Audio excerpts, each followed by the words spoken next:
Yo, so today we're talking about danger signals and how to understand danger signals in your life. And why do you want to understand danger signals? Because your body is never turned off 24/7. When you are sleeping, there is parts of our subconscious mind, part of our sensory organs that are literally picking up possible noises in the room or changes of temperature. You know, if it got too smoky, we'd wake up and we would move. And so part of us thinks we can just wish away stress. Well, stress is not under conscious control to a huge degree. So understanding danger signals is very important. It's not the end of the conversation. There's a lot that comes into it. But understanding danger signals helps you realize I am raising out of the rest and digest part of my body's states. I'm raising out of relaxation. I'm raising more into a stress. I'm raising more into an alert space. We go into sympathetic dozens of times per day. Just getting out of bed is a sympathetic state. It raises a little bit of cortisol, and ironically, cortisol is very important for life. So if we didn't have cortisol, we wouldn't necessarily run from experiences that are bad for us. If we didn't have dopamine, we wouldn't necessarily go towards experiences that are bad for us. Even animals mating, you think that's just what they want to do. Well, why do they want to do it? Cortisol is just as educational, just as important. Anxiety, adrenaline, just as educational and important, but it is working in an uncomfortable way. So why are we talking about danger signals? Why are they important? Well, they're important because we don't have conscious control over our nervous system. We don't say, hey, nervous system, I'm starting to notice that the risks in this moment are increasing. I'm ready to become alert. I'm ready to become responsive, and I'm ready to handle things vigilantly and diligently, quickly, urgently, effectively. We don't do that to ourselves. We don't even have the intelligence to do that to ourselves in general. Well, thankfully, God blessed us with a nervous system. So the environmental cues start to add up and raise the nervous system, raise danger signals, raise anxiety, cortisol, adrenaline.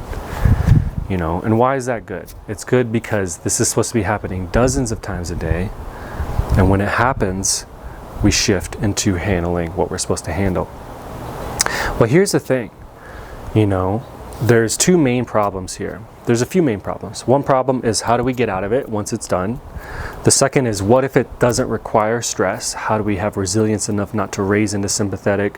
For instance, your wife yells at you, your social engagement system, these organs in the brain kick on, perceive a threat, raise voice, body language, eyes. Now you're sympathetic and now it's a fight, and now you're lowering parts of the brain that are effective for communication, understanding, empathy. Now it's more of a fight, and now it's a real fight, and you don't want to necessarily do that with your partner, And so it's how do you get out of it? How do you prevent danger signals from piling on? And then two, how do you keep control of your mind during this process? Because the more you shift into a reptilian brain, the more you shift into the sympathetic nervous system, it's saying, I don't have time for math. I don't have time for complex subject matters. I only have time for fight or flight. And so the more you go into this state, the more extreme, the more adrenalized your brain is, you're going to shut off the options of how do I handle myself in the moment. You become more of an animal, which might be good, depending on how crazy it is. So first and foremost, what was the thing? How do you get out of it?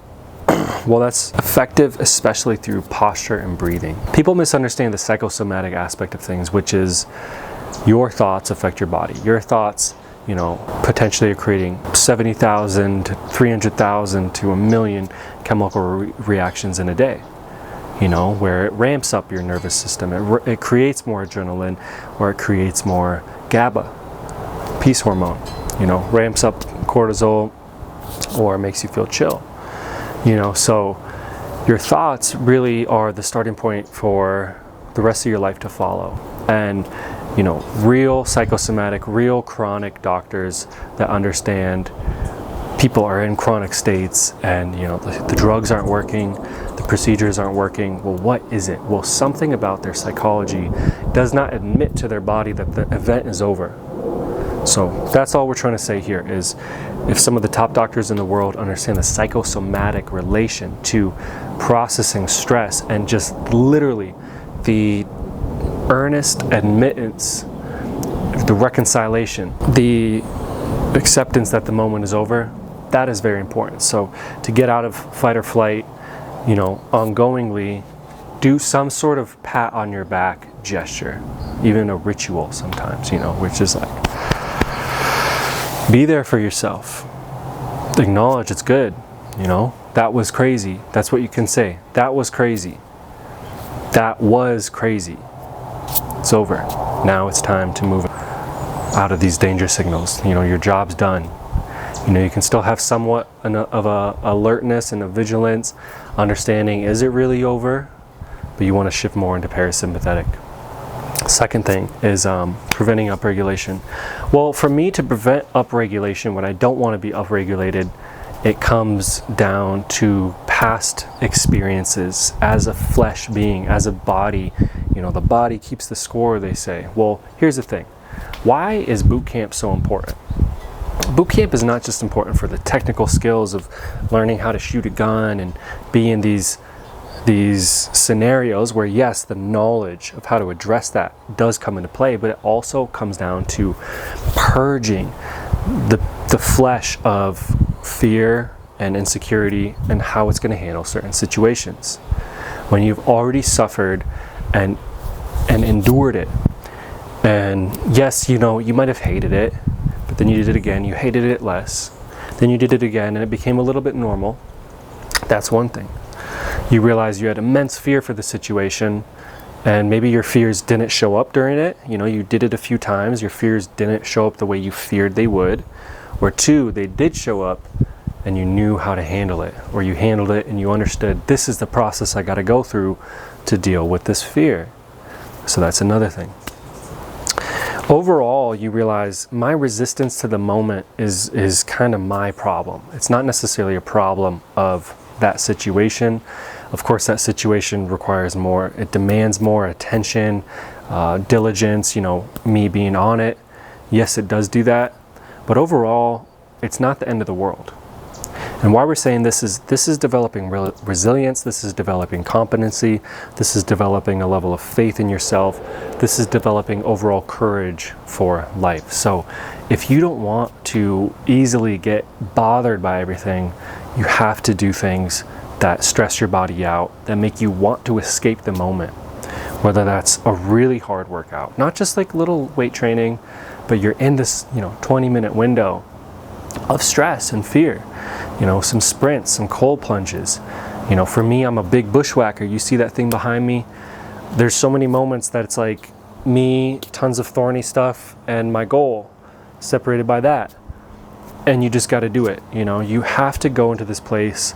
I think the key is you have to go in a place that you don't want to be, that you want to escape from, that the body wants to turn off, resort to a disassociated space where you're just barely getting through it, and then moves into the next thing. What happens when you get into stress spaces? That fight or flight, it's kind of kicking your consciousness, your sentience out. It's kind of turning you into like an animal or a robot. Like, I just gotta do this to survive. If I just do this, I'll survive. Over time, when you desensitize yourself to stress, when you raise your confidence in yourself, I can handle it. When you raise your confidence in just the situation in general, oh, I didn't really understand this threat. It's a threat only because I didn't have this preparation or this IQ. Like, oh, this is how you handle it. When that comes, that changes how you see things as threats. That doesn't see it as much as a threat as just an ongoing issue or a dynamic that can be addressed in the day. So again, when you rack up these experiences of handling stress, of not losing your mind during stress, that is teaching the body important things. And a lot of this is psychology, a lot of this is spiritual growth, but of course this is mirrored in the body. Parts of your brain that need, like the insula. The insula needs a specific amount of adrenaline and neuroadrenaline to get stimulated enough, which is also part of the brain that's responsible for emotional regulation. So if these parts of the brain that are responsible for emotional regulation, but they're not competent, and they're not sharpened enough because of the way of life. So you want to learn how to, if you're going to take a supplement for this, you're going to take your little supplement to get that chemical, you're going to take that little supplement to get that chemical. Well, what are you going to do? Start taking adrenaline pills? No, you're going to look at life and say, this is a good thing for me to maybe hit some sprints, and to hit some sprints in a way I don't really want to be there. That's going to help with this, this, and this. You know, they say once you're over 30, you know, the chances of you never sprinting for the rest of your life are so sky high. You have a higher chance of being a millionaire. It's crazy. So you look at life and you're like, these are some obviously good things I can do. And as well, it's going to give me adrenaline. It's going to give me neuroadrenaline. It's going to give me the chemicals that allow my brain to adapt. When my brain adapts, you know, it's funny, when I was recording this video, there's some stressful stuff happening, you know. Construction dude doing the most. I just realized my car has been hit and run, you know, and my insula and different parts of my brain have become so used to shocks that shock no longer sets me massively off kilter. That shock is just like, you see it, and your brain is like, how do I want to respond to this situation? And is that not different than reactivity? This is responsibility. And if you want responsibility, again, it comes down into how often do you put yourself in positions you don't want to be in. And again, it's easy to do this on a physical fitness level, but you know, we're if you are a man, we're men with dynamic lives. You know, you have family, you have a job, you have other things. The work isn't necessarily in the training. The training helps with the daily work. The daily work is really where your yield is going to be. How do you respond earnestly? How do you choose to go that extra mile? How do you choose to be patient? How do you choose to be giving? How do you choose to be, you know, have some grit and lock in for the next 90 minutes, you know, when it's that window? You know, that's where life is really all about. Like, this training is not to pull you away from your life. You know, we're not just going to pull you away and say, let's go to the barracks, let's chill with the boys, let's do all this fun training. The training is just to make you have a better life. So yeah, these are my 3 ways to get better at nervous system.